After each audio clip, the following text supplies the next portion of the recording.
ලංකාව තුළ කාන්තාවක්ට භාවිතා කරන්න පුළුවන් උපත් පාලන ක්‍රම ගොඩක් තියෙනවා.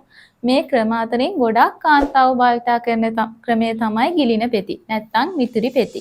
මුල් දවස් 5 ඇතුළත මේ පෙති පටන් ගන්න.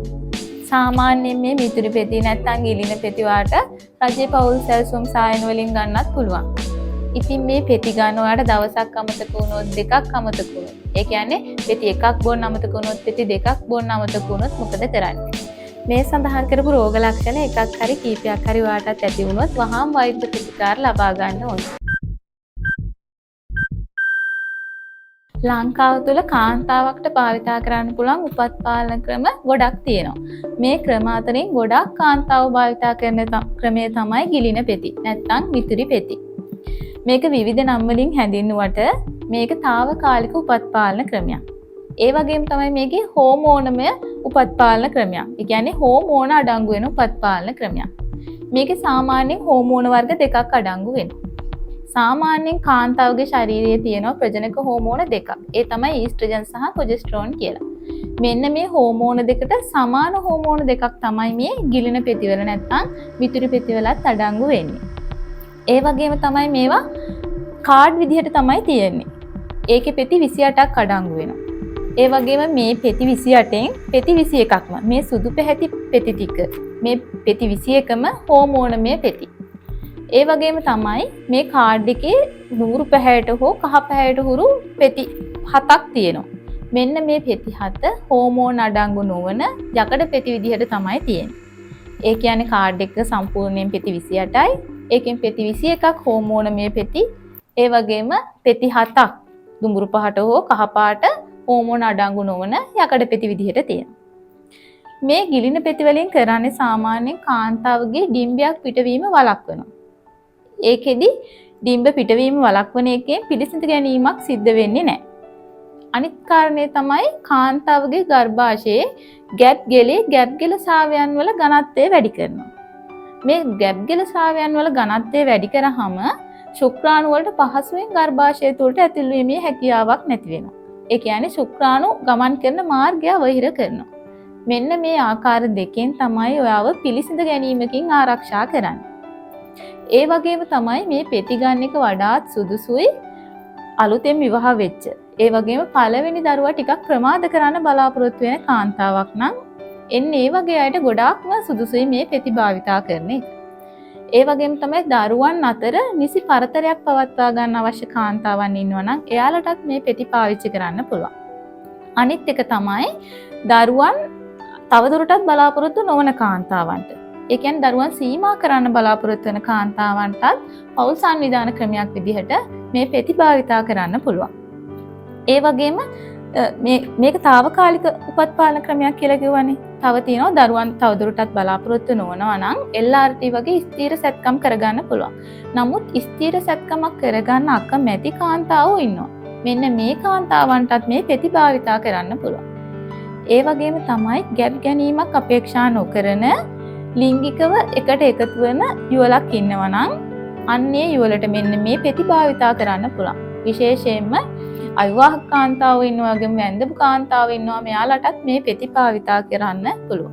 සාමාන්‍යයෙන් මේ පෙති පාවිච්චි කරන්න බලාපොරොත්තු වෙන කාන්තාවක් නම් මේ පෙති පටන් ගන්න හොඳම දවස තමයි සාමාන්‍ය පරිදි ඔසප්පීම සිද්ධ වෙන කාන්තාවක් නම් ඔයාට පුළුවන් ඔසප්පීම සිද්ධ වෙලා මුල් දවස් 5 ඇතුළත මේ පෙති පටන් ගන්න. එහෙම මුල් දවස් 5 ඇතුළත නම් මේ පෙති ලබා ගැනීම පටන් ගන්නෙ ඔයා අමතර උපත් පාලන ක්‍රමයකින් ආරක්ෂා වීමක් අවශ්‍ය වෙන්නේ නැහැ. පෙති ලබාගත් දවසේ ඉඳලම ඔයාට ආරක්ෂාවක් හම්බ වෙනවා. ඒ වගේම දවස් 5 පහු වෙලා නම් ඒ කියන්නේ මේසස් ඇදිලා මුල් දවස් 5 පහු වෙලා නම් ඔයා පෙති ලබා ගන්නේ ඔයාට සහතික වෙන්න පුළුවන් වෙන්න ඕනේ ඔයා මේ අවස්ථාවේ ප්‍රෙග්නන්ට් වෙලා නැහැ කියලා. එහෙම වුණොත් තමයි මේ පෙති පටන් ගන්න පුළුවන්. හැබැයි පෙති පටන් ගත්ත දවසේ ඉඳලා මුල් දවස් 7 පෙති පටන් ගත්ත දවසේ ඉඳලා මුල් දවස් 7ක කාලය වෙනත් අමතර උපත් පාලන ක්‍රමයකින් ඔයා ආරක්ෂා වෙන්න ඕනේ. මොකද මුල් දින 5 පහු වෙලානේ ඔයා පටන් ගන්නෙ. එහෙම වුණොත් ඔයාට දවස් 7ක කාලයක් යනකම් මේ පෙති වලින් ආරක්ෂාවක් හම්බ වෙන්නේ නැහැ. ඒ නිසා ඒ කාලය තුල ඔයා ලිංගිකව එකට එකතු වෙනවා නම් එක්ක කොන්ඩම් පාවිච්චි කරන්න ඕනි. එහෙමත් නැත්නම් ලිංගික එකට එකතු වීමෙන් වැළකීලා ඉන්න ඕනේ. මේ මං කිව්වේ සාමාන්‍යයෙන් ඔසප් වීම සිද්ධ වෙන කාන්තාවකටනේ. හැබැයි ඔසප් වීම සාමාන්‍ය පරිදි සිද්ධ වෙන්නේ නැති කාන්තාවෝ ඉන්නවා. මාස ගානකට පාරක් මේසස් වෙන්න නැත්තම් ඔසප් වීම සිද්ධ වෙන කාන්තාවෝ ඉන්නවා. මෙහෙම අයට පෙති පටන් ගන්නවා නම් කවුදද පටන් ගන්න පුළුවන්. මෙයාලටත් පුළුවන් එයා ප්‍රෙග්නන්ට් නෑ කියලා සැකයක් නැත්තම් ඕනම අවස්ථාවක පෙති පටන් ගන්න පුළුවන්. නමුත් එයාලත් පෙති පටන් ගත්ත දවසේ ඉඳලා මුල් දවස් 7ක කාලය පටන් ගත්ත දවසේ ඉඳලා දවස් 7ක් යනකම් වෙනත් උපත් පාලන ක්‍රමයකින් ආරක්ෂා වීම සිද්ධ වෙන්න ඕනේ. මොකද අර පෙති පටන් ගත්ත දවසේ ඉඳන් දවස් 7ක් යනවා මේ ශරීරය නැත්නම් කාන්තාවගේ ශරීරය තුළ මේ හෝමෝන මට්ටම සාමාන්‍යයෙන් ඉහළ මට්ටමකට අරගෙන එන්න. ඉතින් එක්ක කොණ්ඩම් පාවිච්චි කරන්න පුළුවන්, එහෙමත් නැත්නම් මේ කාලය තුළ ලිංගික එකතු වීමකින් වැළකීලා ඉන්න පුළුවන්. ඒ වගේම තමයිවා දරුවෙක් ප්‍රසූත කරපු කාන්තාවක් නම්, කිරි දෙන කාන්තාවක් නම් ඒ වගේ අයට පෙති පාවිච්චි කරන්න ගන්න පුළුවන් මුල් මාස 6 පහුවෙලා. මේ මුල් මාස 6ක කාලය තුල ඔයාට මේ ගිලින පෙති නැත්නම් මිතුරු පෙති කොයිම වෙලාවකවත් උපත් පාලන ක්‍රමයක් විදිහට පාවිච්චි කරන්න බෑ. ඒකට හේතුව තමයි මේ කිරි දෙන කාලෙදී මේ කිරිවල ගුණාත්මක භාවයට නැත්නම් ප්‍රමාණාත්මක භාවයට මේ පෙති වලින් බලපෑමක් සිද්ධ කරනවා. මෙන්න මේ නිසා ඔයාට පෙති පටන් ගන්නවා නම් පටන් ගන්න පුළුවන් වෙන්නේ මුල් මාස 6 පහ වුණාට පස්සේ. ඒ නිසා දරු ප්‍රසූතියක් සිද්ධ කරපු කාන්තාවකට සිද්ධ වෙනවා පෙති ඇර වෙනත් සුදුසු උපත් පාලන ක්‍රමයක් තෝරගන්න. ඔයා මලදරු උපතක් සිද්ධ වෙච්ච කාන්තාවක් නම් ඔයාට මේ පෙති ගන්න පුළුවන් වෙන්නේ මාසෙකට පස්සේ. මේ මාසෙකට කලින් පෙති ගන්න එපා කියලා කියන්නේ මේ පෙතිවල හෝමෝන අඩංගු නිසා රුධිර වාහිනිය තුල රුධිරයේ කැටි ගැසීමක් ඇති වෙන්න පුළුවන්. මෙන්න මේ කාරණාව නිසා පෙති ගන්න පුළුවන් වෙන්නේ සති 4කට පස්සේ. එහෙම සති 4කින් පස්සේ පෙති ගත්තා කියලා ඔයාට ගත දවස් ඉඳලම ආරක්ෂාව හම්බ වෙනවා. අමුතු උපත් පාලන ක්‍රමයකින් ආරක්ෂා වීම අවශ්‍ය වෙන්නේ නැහැ. තවත් සමහර කාන්තාවෝ ඉන්නවා ඇබෝෂන් සිද්ධ වෙච්ච. මෙන්න මේ කාන්තාවන්ට පෙති ගන්නවා නම් ගන්න පුළුවන්. එයාට ඇබෝෂන් එක සිද්ධ වෙලා මුල් දවස් 7 ඇතුළතම පෙති පටන් ගන්න පුළුවන්. මෙහෙම මුල් දවස් 7 ඇතුළත පෙති පටන් ගන්නවා නම් අමතර උපත් පාලන ක්‍රමයකින් ආරක්ෂා වීම අවශ්‍ය වෙන්නේ නැහැ. හැබැයි මුල් දවස් 7 පහ වෙලා නම් ඔයා පෙති ගන්න පටන් ගන්නෙ ඔයාට පෙති පටන් ගත්ත දවසේ ඉඳලා දවස් 7ක කාලයක් යනකම් වෙනත් උපත් පාලන ක්‍රමයකින් ආරක්ෂා වෙන්න ඕනේ. නැත්තම් ලිංගික එකතු වීමකින් වැළකීලා ඉන්න වෙනවා. තවත් සමහර කාන්තාවෝ ඉන්නවා වෙනත් උපත් පාලන ක්‍රම භාවිතා කරන. බෙහෙත් විදින කට්ටිය ඉන්නවා, නැත්තම් ජඩෙල් දාගත්ත කට්ටිය ඉන්නවා, ලූප් දාගත්ත කට්ටිය ඉන්නවා. මෙන්න මේ වගේ ක්‍රම පාවිච්චි කර ඉඳලා පෙති පාවිච්චි කරනවා නම් කොහොමද අපි පාවිච්චි කරන්න පටන් ගන්නෙ? අපි හිතමු බෙහෙත් විද්දා. ඒ කියන්නේ ඩිපෝ එන්නත ලබා ගන්න කාන්තාවක් ඉන්නවා කියලා. එයාට ඊළඟට ඩිපෝ එන්නත විදින්න තියෙන දවසට මේ පෙති ලබා ගැනීම ආරම්භ කරන්න පුළුවන්. එහෙම වුණොත් ඒ කියන්නේ ඊළඟට ඩිපෝ එන්නත ලබා ගන්න තියෙන දිනයට නම් ඔයා මේ පෙති ලබා ගැනීම සිදු කරන්නේ ඔයාට අමතර උපත් පාලන ක්‍රමයකින් ආරක්ෂා වෙන්න අවශ්‍ය නැහැ. එදා ඉඳලම ඔයාට ආරක්ෂාව තියෙනවා. තවත් සමහර කාන්තාවෝ ඉන්නවා හෝමෝන තැම්පතු. ඒ කියන්නේ අර ජඩල් එකක් දානවා කියලා. මෙන්න මේක දාගත්ත කාන්තාවන්ට පෙති පාවිච්චි කරන්න අවශ්‍ය නම් එයාට මේ ජඩල් එක අයින් කරන්න තියෙන දිනයක් තියෙනවානේ. අන්න එදා ඉඳලම පෙති පාවිච්චි කරන්න පටන් ගන්න පුළුවන්. ඉතින් එයාලටත් පෙති පාවිච්චි කරන්න දවසේ ඉඳලම ආරක්ෂාව හම්බ වෙනවා. ඒ කියන්නේ ජඩල් එක ඉවත් කරපු දවසේම නම් පටන් ගන්නෙ. එදා ඉඳලම ඔයාට ආරක්ෂාවක් හම්බ වෙනවා. අමතර උපත් පාලන ක්‍රමයකින් ආරක්ෂා වීම අවශ්‍ය වෙන්නේ නැහැ. තවත් සමහර කාන්තාවෝ ඉන්නවනේ ලූප් එක පාවිච්චි කරන. ඉතින් මෙන්න මේ කාන්තාවන්ට සාමාන්‍ය මේසස් වෙලා තියෙද්දි නම් ඔයාට ලූප් එකත් අයින් කරගන්න පුළුවන්. ඒ වගේම එදා ඉඳලම පෙති පාවිච්චි කරන්න පටන් ගන්න පුළුවන්. එතකොට එදා ඉඳලම ආරක්ෂාවක් හම්බ වෙනවා. අමතර උපත් පාලන ක්‍රමයකින් ආරක්ෂා වීම අවශ්‍ය වෙන්නේ නැහැ. එහෙම නැත්නම් ඔයාට හිතෙනවා ලූප් එක අයින් කරගන්න ඕනි. එහෙනම් හිතන අවස්ථාවේ ඉඳලා පෙති පාවිච්චි කරන්න පටන් ගන්න පුළුවන්. හැබැයි ඊළඟට මේසස් වෙන්න තියෙන දවසට නැත්නම් මේසස් වුණාට පස්සේ ගිහිල්ලා ඉවරලා ඔයාට පුළුවන් ලූප් එක අයින් කරගන්න. එතකොට දිගටම පෙති පාවිච්චි කරගෙන දිගටම කන්ටිනියු කරගෙන යන්නත් පුළුවන්. මේ පෙති වලින් ආරක්ෂාව හම්බ වෙන්නේ 99%ක්. ඒ කියන්නේ 100ට 1ක ෆේලියර් රේට් එකක් තියෙනවා. කාන්තාව 100ක් ගත්තම 99කටම ආරක්ෂාව හම්බ වෙනවා. හැබැයි 100ට 1ක් එක කාන්තාවක් ඉන්න පුළුවන් මේ පෙති පාවිච්චි කරද්දිත් ගැප් ගැනීමක් සිද්ධ වෙන. සාමාන්‍යයෙන් මේ මිතුරු පෙති නැත්තම් ගිලින පෙති වාට රජයේ පවුල් සැලසුම් සායන වලින් ගන්නත් පුළුවන්. නැත්නම් ඔයාගේ මිඩ්වයිෆ්ස්ගෙන් ගන්නත් පුළුවන්. ඒ වගේම තමයි ෆාමසි එකෙන් ගන්නත් පුළුවන්. මේ කොහොම ගත්තත් ඔයා මේ පෙති පාවිච්චි කරන්න ඕනි පිළිවෙලක් තියෙනවා. සාමාන්‍යයෙන් මේ කාඩ් එකේ පිටිපස්සේ ඊතල මාර්ගයේ ඊතල වලින් දක්වලා තියෙනවා මේ පෙති ලබා ගන්න ඕනි අනුපිළිවෙල. අන්නේ අනුපිළිවෙලට තමයි අපි ලබා ගන්න ඕනි. දිනපතාම එක පෙත්ත ගානේ ලබා ගන්න ඕනි. සාමාන්‍යයෙන් අපි පෙති පටන් ගන්නේ හෝමෝන අඩංගු පෙති වලින්. ඒ කියන්නේ මෙන්න මේ සුදු පැහැති පෙති වලින් තමයි පෙති ලබා ගැනීම ආරම්භ කරන්නේ. ඊතල පිළිවෙලට අපි පෙති ටික දිනපතාම ලබා ගන්නවා. දවස් 28කට පෙති තියෙනවා. ඒ වගේම මේ අන්තිම පෙති ටික නැත්නම් යකඩ අඩංගු පෙති ලබා ගන්නා අතරතුර කාලේ වාට මේසස් වෙන්න පුළුවන්. එහෙම වුණා කියලා ගැටලුවක් නැහැ. දිගටම පෙති ලබා ගන්න පුළුවන්. ඊට පස්සේ අලුත් කාඩ් එකකට මාරු වෙන්න පුළුවන්. මේ පෙති ලබා ගන්න අතරතුර ඒ කියන්නේ අන්තිම පෙති ටික ලබා ගන්න අතරතුර මේසස් උනේ නැහැ කියලා ගැටලුවකුත් නැහැ. එහෙම වුණත් ඔයාලට අලුත් කාඩ් එකක් පාවිච්චි කරන්න පටන් ගන්න පුළුවන්. හැම වෙලේම අලුත් කාඩ් එකක් ළඟ තියාගන්න. ඒ කියන්නේ අමතර කාඩ් එකක් ළඟ තියාගන්න අමතක කරන්න එපා. ඒ වගේම තමයි පළවෙනි කාඩ් එක බිව්වා මේසස් උනේ නැහැ. හැබැයි දෙවෙනි කාඩ් එකත් බිව්වා ඒත් මේසස් උනේ නැහැ. එහෙම වුණොත් මොනවාද ගැටලුව කියලා බලන්න වෙනවා අපිට. ඒ නිසා ඔයාලට වෛද්‍ය උපදෙස් ලබා ගන්න පුළුවන්. මේ පෙති හැමදාම එකම වෙලාවට ලබා ගන්න පුරුදු වෙන්න ඕනේ. විශේෂයෙන්ම රාත්‍රී කෑමෙන් පස්සේ ලබා ගන්න පුළුවන් නම් ඔයාලට අතුරු ආබාධ අවම කරගන්න පුළුවන්. හැමදාම එකම වෙලාවට ලබා ගන්න පුරුදු වුණොත් ඔයාලට සාර්ථකත්වය වැඩි කරගන්න පුළුවන්. සාමාන්‍යයෙන් පෙතිවල සාර්ථකත්වය 99%ක්ම තියෙනවනේ.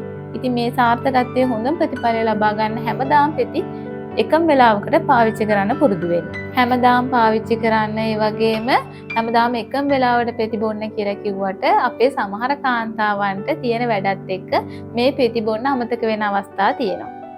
ඉතින් මේ පෙති ගන්න ඔයාලට දවසක් අමතක වුණොත් දෙකක් අමතක වුණොත් ඒ කියන්නේ පෙති එකක් බොන්න අමතක වුණොත් පෙති දෙකක් බොන්න අමතක වුණොත් මොකද කරන්නේ? විශේෂයෙන්ම ඔයාලට මේ පෙති ගන්න අමතක වුණේ හෝමෝන පෙති නම්.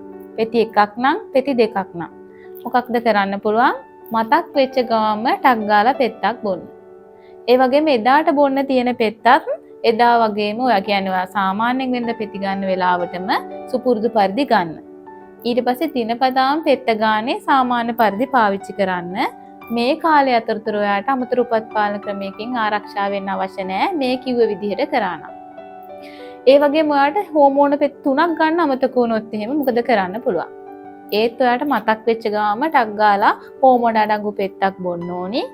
ඊට පස්සේ වෙනදා වගේම එදාට નિયમિત පෙත්තක් බොන්න ඕනි. වෙනද වෙලාවටම බොන්න. ඊට පස්සේ දිගටම දිනපතාම පෙති පාවිච්චි කරන්න. පෙති පාවිච්චි කරන මේ කාලය අතරතුර දවස් 7ක් යනකම් ඔයා ලිංගිකව එකතු වෙනවා නම් කොන්ඩම් හරි අමතර උපත් පාලන ක්‍රමයක් පාවිච්චි කරන්න ඕනි. එහෙමත් නැත්නම් මේ කාලය අතරතුර ඒ කියන්නේ දවස් 7ක් යනකම් පෙති අමතක වෙච්ච දවසේ ඉඳලා දවස් 7ක් කාලයක් යනකම් ඔයා ලිංගිකව එකතු වීමකින් වැළකෙන්න ඕනේ. ඔයාට මේ හෝමෝන පෙති 3ක් ගන්න අමතක වුණේ මෙන්න මේ තුන්වෙනි පේලියෙන් නම්. විශේෂයෙන්ම මෙන්න මේ තුන්වෙනි පේලියෙන් නම් ඔයාට කරන්න තියෙන්නේ අර විදිහටම මතක් වෙච්ච ගමන් පෙත්තක් බොන්න. ඒ වගේම එදාට નિયમિત පෙත්තක් සුපුරුදු පරිදි වෙනද වෙලාවටම බොන්න. මේ කාලය අතරතුර දවස් 7ක් යනකම් ලිංගිකව එකතු වීමකින් වැළකෙන්න ඕනි. එහෙමත් නැත්නම් අමතර උපත් පාලන ක්‍රමයක් පාවිච්චි කරලා ලිංගිකව එකතු වෙනවා නම් ආරක්ෂා වෙන්න ඕන. ඒ වගේම තමයි මේ තුන්වෙනි පේලිය පෙති කියලා කිව්වනේ මං කිව්වේ අමතක වුණේ. එහෙම වුණා නම් ඔයාලට කරන්න තියෙන්නේ මේ පේලිය ඉවර වෙනකම්. ඒ කියන්නේ තුන්වෙනි පේලිය ඉවර වෙනකම්ම පෙති එක දිගටම පාවිච්චි කරන්න හෝමෝන පෙති ටික ඉවර වෙනකම්. ඊට පස්සේ පටන් ගන්න තියෙන්නේ යකඩ පෙතිනේ. මේ යකඩ පෙති ටික බොන්න එපා. ඒ ටික අයින් කරලා අලුත් කාඩ් එකක් අරගෙන ඒකේ මුල ඉඳන් ආයෙත් පෙති ටික සුපුරුදු පරිදි දිනපතාම පාවිච්චි කරන්න. ඒ වගේම තමයි තවත් සමහර අවස්ථා තියෙනවා මේ පෙති පාවිච්චි කර ඉන්නකොට ඔයාට අමතක වෙන්නේ මේ යකඩ පෙති බිබී ඉන්නකොට නම්. යකඩ පෙති එකක් වෙන්න පුළුවන්, දෙකක් වෙන්න පුළුවන්, සමහර වෙලාවට තුනක් වෙන්න පුළුවන් ඔයාට අමතක වුණේ. ඒ අමතක වෙච්ච යකඩ පෙති ටික අයින් කරලා ඔයාට નિયમિત දිනට තියෙන පෙත්ත බොන්න. ඊට පස්සේ අලුත් පෙති කාඩ් එකකින් පෙති පාවිච්චි කරන්න පටන් ගන්න පුළුවන්. මේ යකඩ පෙති අමතක වෙච්ච ටික ආයෙ බොන්න අවශ්‍ය වෙන්නේ නැහැ. අර මතක් වෙච්ච දවසේ ඉඳන් ටික බීලා අලුත් පෙති කාඩ් එකක් පාවිච්චි කරන්න පටන් ගන්න. ඒ වගේම තමයි ඔයාලට මේ පෙති පාවිච්චි කර ඉන්නකොට සමහර අවස්ථාවල පාචනය හැදෙන්න පුළුවන්, ඒ වගේම වමනය වෙන්න පුළුවන්. ඉතින් මේ පෙති බීලා පැය 2ක් ඇතුළත නම් ඔයාට මේ දේ සිද්ධ වුණේ, ඔයා ටක් ගාලා ආයෙත් හෝමෝන පෙත්තක් බොන්න ඕනේ. ඊට පස්සේ වෙනදා වගේම දිනපතා එදිනට නියමිත පෙත්ත දිගටම පාවිච්චි කරන්න පටන් ගන්න. මේ ගිලින පෙති කියන්නේ හෝමෝනමය උපත්පාදන ක්‍රමයක්නේ. ඉතින් මේ කාන්තාවක් ගත්තොත් ඒ කාන්තාවගේ රුධිරයේ ඊස්ට්‍රජන් ප්‍රොජෙස්ටරෝන් කියන හෝමෝනය සාමාන්‍ය මට්ටමකින් තියෙනවා. නමුත් ගිලින පෙති පාවිච්චි කරන කාන්තාවගේ රුධිරයේ මේ ඊස්ට්‍රජන් ප්‍රොජෙස්ටරෝන් කියන හෝමෝන මට්ටම ඉහළ මට්ටමකින් තියෙනවා.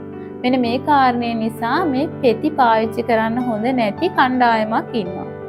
ඒ තමයි ඔයා ප්‍රෙග්නන්ට් කියලා සැක හිතෙනවා නම් හරි, ප්‍රෙග්නන්ට් නම් හරි මේ පෙති පාවිච්චි කරන්න සුදුසු නෑ. ඒ වගේම ඔයා බබෙක් හම්බ වෙලා නම් ඉන්නේ, කියන්නේ දරු ප්‍රසූතියකින් පස්සේ නම් මාස 6ක කාලයක් යනකොනුත්, අනිත් එක තමයි ඔයාට මලදරු උපතක් සිද්ධ වුණා නම් සති 4ක කාලයකුත් මේ පෙති පාවිච්චි කරන්න හොඳ නෑ.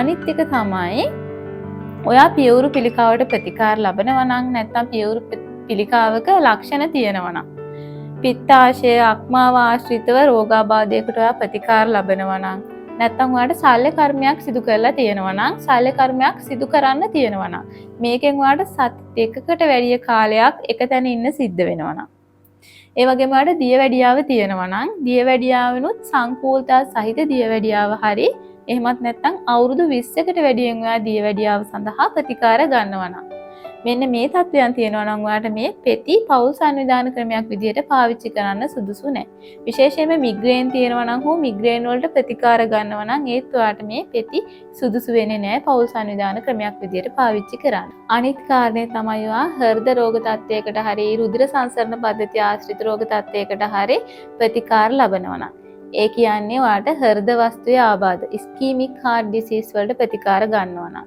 ඒ වගේම තමයි ආඝාතය තියෙනවා නම්, බ්ලඩ් ප්‍රෙෂර් වැඩි නම් මේ පෙති පාවිච්චි කරන එක සුදුසු නැහැ. ඒ වගේම ඔයා ක්ෂය රෝග තත්ත්වයකට රිපැම්පිසින් කියන ඖෂධය පාවිච්චි කරනවා නම්, නැත්නම් පිට් එක හැදිලා ඒකේදී ඔයා සෝඩියම් වැල්පරේට් කියන ඖෂධය හැර වෙනත් ඖෂධයක් පාවිච්චි කරනවා නම්, මෙන්න මේ කට්ටියටත් ගිලින පෙති පෞල් සංවිධාන ක්‍රමයක් විදිහට පාවිච්චි කරන එක සුදුසු නැහැ. ඉතින් මේ සඳහන් කරපු අවදානම් තත්ත්වයන් වලට ඔයා අයිති නැත්නම් ඔයාටත් පෙති පාවිච්චි කරන්න පුළුවන්. ඔයා අවුරුදු 40ට වැඩි කෙනෙක් නම් පෙති පාවිච්චි කරනවා නම්, දියවැඩියාව ප්‍රෙෂර් තියෙනවා නම්, නැත්නම් ධූමපානය කරනවා නම්, මෙන්න මේ වගේ අවදානම් තත්ත්වයන් ඔයාට තියෙනවා නම් ඔයා වසරකට වරක් වෛද්‍යවරයෙක්ට කියලා වෛද්‍ය පරීක්ෂාවක් සිදු කරගන්නවා නම් තමයි හොඳ. ඒ වගේම තමයි මේ මිත්‍යා මත නැත්නම් සමහර කටකතා තියෙනවා මේ පෙති පාවිච්චි කරාම මදසරු භාවයට පත් වෙනවා, නැත්නම් වඳ භාවයට පත් වෙනවා කියලා. ඉතින් කිසිසේත් මෙහෙම එකක් වෙන්න අවස්ථාවක් නැහැ. මේ පෙති පාවිච්චි කරලා නැත්නම් පෙති පාවිච්චිය නතර කරලා ඊටාම කෙටි කාලයකින් ඔයාට නැවත සරු භාවයට පත් වෙන්න පුළුවන්, ගර්භණී භාවයට පත්වීමේ හැකියාවක් තියෙනවා. ඒ වගේම තමයි මේ පෙති පාවිච්චි කරන්න පටන් ගත්ත කෙනෙක්ට සුළු සුළු අතුරු ආබාධ ඇති වෙන්න පුළුවන්. ඒ කියන්නේ ඔක්කාරය, වමනය, හිස රදය, කලාන්තේ කරකැවිල්ල, ඒ වගේම පියවරු වල බලගතියක් දැනෙන්න පුළුවන්, නැත්නම් පියවරු වලින් වේදනාවක් ඇති වෙන්න පුළුවන්, ඔසප් චක්‍රයේ අසාමාන්‍යතාවය ඇති වෙන්න පුළුවන්, නැත්නම් ඔසප් වීම් දෙකක් අතරතුර සුළු සුළු රුධිර වහනයන් සිද්ධ වෙන්න පුළුවන්. ඉතින් මෙන්න මේ වගේ සුළු සුළු ආබාධ ඇති වෙන්න පුළුවන් අතුරු ආබාධ විදිහට පෙති පාවිච්චි කරන කෙනෙක්ට. මේකට කරන්න තියෙන හොඳම දේ තමයි ඔයා රාත්‍රී කාලයේදී පෙති ලබා ගන්න පුරුදු වෙන්න. විශේෂයෙන් රෑ කෑවට පස්සේ නිදා ගන්න කලින් පෙති පාවිච්චි කරොත් මේ අතුරු ආබාධ ගොඩක් ඔයාට වළක්ව ගන්න පුළුවන්. සාමාන්‍යයෙන් නම් මුලින්ම පෙති පාවිච්චි කරන කෙනෙක් නම්, කියන්නේ පෙති වලට අලුත්ම කෙනෙක් නම් ඔයා මේ මුල්ම පෙති බොන දවස්වල මේ අතුරු ආබාධ ටිකක් වැඩියෙන් දැනෙන්න පුළුවන්. හැබැයි ඔයාට මේ පළවෙනි පෙති පැකට් එක බීලා ඉවර වෙනකොට කලින් තරම් මේ අතුරු ආබාධ දැනෙන්නේ නැහැ. මේකට හුරු වෙනවත් එක්කම ඔයාට මේ මග ඇරලා යන්න පුළුවන් මේ දැනිච්ච අතුරු ආබාධ මේ තත්ත්වයන්. ඒ වගේම තමයි ඔයා මේ පෙති පාවිච්චි කර කර ඉන්නකොට පෙති පාවිච්චි කරන එක සම්පූර්ණයෙන්ම නතර කරන්න ඕනේ අවස්ථා තියෙනවා. ඔයාට මේ පෙති පාවිච්චි කරන කාලෙදී දරුණු ලෙස, කියන්නේ අධික උදර වේදනාවක් ඇති වුණොත්, ඒ වගේම දරුණු කපු වේදනාවක් ඇති වුණොත්, මිග්‍රේන් තත්ත්වයක් තියෙනවා නම්, ඒ කියන්නේ ඉරුවා රදේ තත්ත්වයක් තියෙනවා නම්, නැත්නම් ඔයාගේ ශරීරයේ කහ පැහැවුනොත්, කාමලා තත්ත්වයක් ඇති වුණොත්, නැත්නම් ඔයාගේ පාදවල සිරාවල ලේ කැටි ගහනවා කියලා සැකයක් ඇති වුණොත් ඒ කියන්නේ අපි ඒකට කියනවා ඩීප් වෙන් තොම්බ්‍රෝසිස් කියලා. මෙන්න මේ තත්ත්වයක් වගේ සැක හිතුනොත් එහෙම ඔයා මෙන්න මේ කාරණා යටතට අයිති නම් වහාම පෙති ගැනීම නවත්තන්න ඕන. මේ සඳහන් කරපු රෝග ලක්ෂණ එකක් හරි කීපයක් හරි ඔයාටත් ඇති වුණොත් වහාම වෛද්‍ය ප්‍රතිකාර ලබා ගන්න ඕන. ඒ වගේම තමයි පෙති පාවිච්චි කරන කාන්තාවන්ට යෝනි මාර්ගයේ දිලීර ආසාදන තත්ත්වයක් ඇතිවීමේ හැකියාව වැඩි. එහෙම අවස්ථාවක යෝනි මාර්ගයෙන් කැසීමක් සහිතව තරල පිට වෙන්න පුළුවන් උකු ගතියට මීකිරි වගේ පැහැයෙන. ඉතින් එහෙම අවස්ථාවක් වුණොත් ඒත් පෙති ගැනීම නවත්වීම හෝ නැත්නම් වෛද්‍ය ප්‍රතිකාර ලබා ගැනීම සිදු කරන්න ඕන. මේ පෙති ඔයා දිගටම ගන්නවා නම් නිතරම අමතර පෙති පැකට් එකක් පාවිච්චි කරන්න ළඟ තියාගන්න පුරුදු වෙන්න. ඒ වගේම නිශ්චිත වේලාවකට හැමදාම පෙති ගන්න පුරුදු වෙන්න. එහෙම ගත්තොත් එහෙම සාර්ථකත්වයේ 99%ක්ම තියෙනවා. ඒ වගේම තමයි පෙති පාවිච්චි කරනලා පෙති නතර කරාට පස්සේ ඊටාම කෙටි කාලයකින් සරුභාවයට පත්වීමේ හැකියාවක් තියෙනවා. මේසස් චක්‍රයේ අක්‍රමවත් කෙනෙක් නම් ඔයාට මේසස් ක්‍රමවත් කරගන්නත් මේ පෙති පාවිච්චි කරන එකෙන් පුළුවන්. ඉතින් මේ සම්බන්ධයෙන් ඔයාලට තවත් දැනගන්න ඕනේ කරුණු කාරණා නැත්නම් ගැටලු තියෙනවා නම් කමෙන්ට් එකක් විදියට කමෙන්ට් සෙක්ෂන් එකට ඇතුළත් කරගෙන යන්න. හැමදාමත් වගේ ඔබ හමුවට ආව මම පෞල් සෞඛ්‍ය සේවා නිලධාරිනි ප්‍රනෑන්ඩෝ. තාමත් channel එක subscribe කරලා නැත්නම් අපිව subscribe කරන්න.